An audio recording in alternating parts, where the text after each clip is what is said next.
Now, son, eat more slowly. Chew your food. It'll digest better. We're in a hurry. We don't want to miss any of the opening ceremonies. And they're supposed to begin in a little while now. There's plenty of time, son. We're all going. All Jerusalem and most of Israel will be there. So just sit back, both of you, and eat your breakfast. Pass me the milk, please. What all are they going to do today anyway? Oh, they're going to start building the temple. Start building it? I thought they've been building it for 4 years. No, they've just been getting the materials ready. Oh, it certainly took them a long time just to get things ready to build. 4 years. How long will it take to actually build the temple? Oh, I doubt if anyone knows the answer to that. Probably years and years. Pass the pomegranates, please. Can we watch them build the temple every day? Ask your mother. May we, Mother? Well, it all depends. If you get all of your work done and the officials don't mind, I guess there'd be no harm in going to watch. I'm through eating. Let's go now before we miss something. Where are we going first? Oh, I suppose to the top of Mount Moriah. There's supposed to be a few speeches before the real activities begin.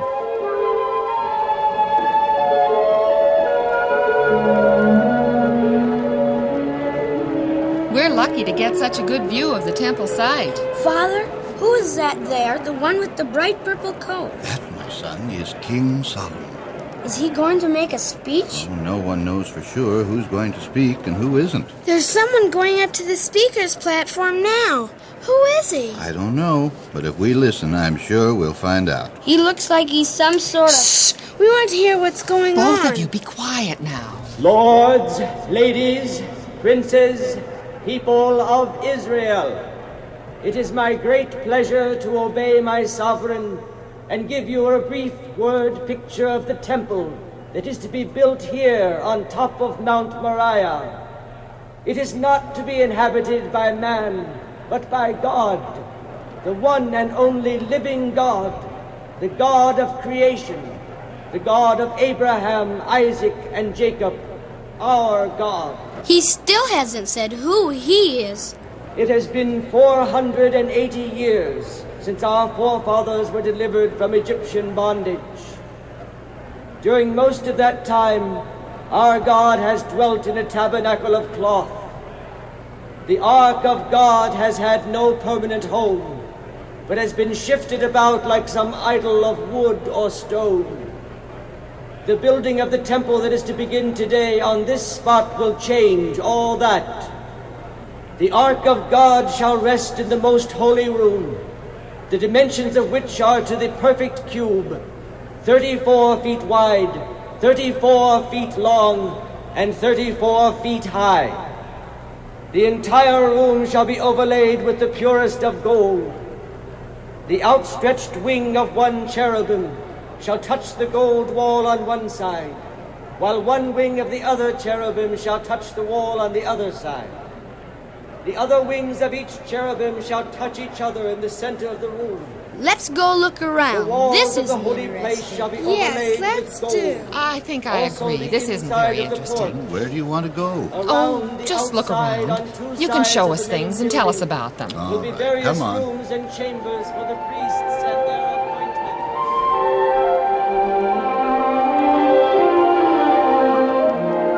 What's that big pile of hewed stones for? I think they're for the foundation of the temple. You see, the temple is going to be built somewhat different than most buildings. First, they're going to level off the site, then dig great ditches and put those stones into the level of the ground for a strong and indestructible foundation. They're so big, the stones. It doesn't seem like they could even move them. Do you notice that each stone has a number on it? What are the numbers for? Each piece of material, stone, wood, gold, everything is cut to fit. That's what they've been doing for the last 4 years. When they build the temple, all they have to do is put the pieces in place according to number, and it's built. It will be a silent, quiet, reverent scene.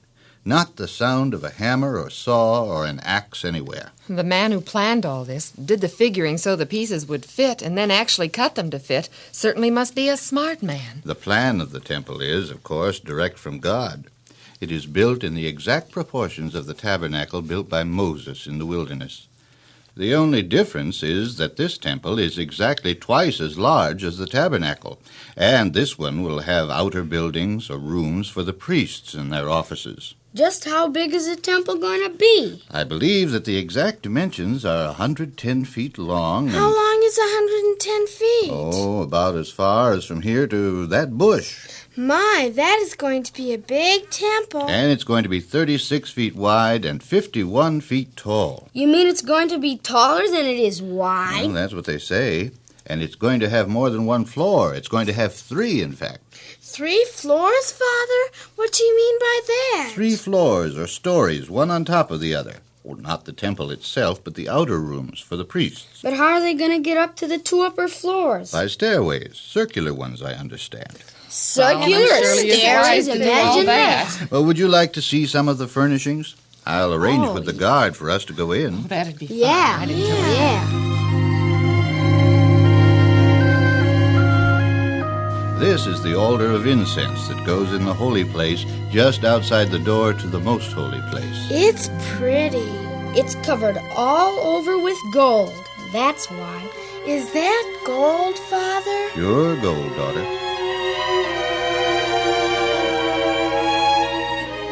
Is this another altar? Yes, this one is the altar that goes in the courtyard just outside the holy place. That gold doesn't look as pretty and as bright as the other one did. That's because it isn't gold. It's bronze.